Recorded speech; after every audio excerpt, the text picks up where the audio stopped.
For a student, what better time to start using it than when you're in the thick of learning everything about your life? So as soon as you are getting involved with a computer, as soon as you're learning stuff that you want to remember, is a great time to start using Evernote. So we want every student, every person learning, really we're all still learning in our lives, every person should have their own Evernote account and build on that forever so that they have access to it. So you as a student can use that stuff that you're putting in there the next year. You don't have to start over. So we talk a lot about this cliff that people fall off, when they go to summer vacation. Well, I forget everything, and then teachers have to sort of ramp up again and go through, oh, here's where we left off, and let's get everybody in the same place again.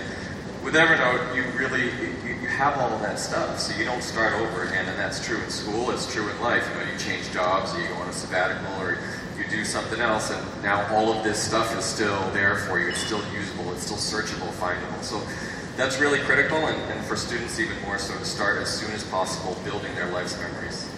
Yeah, I would pay a lot of money if I could magically have Evernote back from my high school days or something. That would be so awesome. Just have all that stuff right now. Yeah, if you think about what your life cycle as a student, you get lots of notebooks and you write all kinds of things. And at the end of the year, what happens? They go in the attic or they get thrown away and you never see them again. And even if you kept them, there's no way you can search them. It's just impossible. With Evernote, you put everything in there and you have it forever. So you can see that first paper, or that first sketch that you did, your first art project.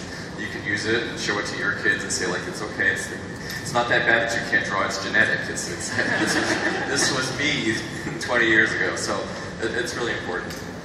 And I think the other part of that story is how amazing it would be to, one day when you get the Nobel Prize or you achieve something in your life that you've always wanted to achieve. Obviously, the Nobel Prize isn't what everybody wants to achieve, but the point is that you can actually look back at the spark. Right? Evernote gives you the ability to look back at the spark that started it all. I think that's really cool. There's actually one more aspect to this in education, which is you see lots of students now, of course, having their own devices. So they're armed with iPod touches and iPhones and Androids, and they just lab computers.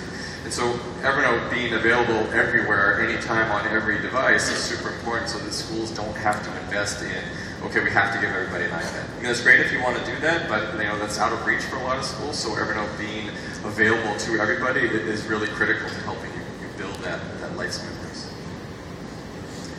So our next question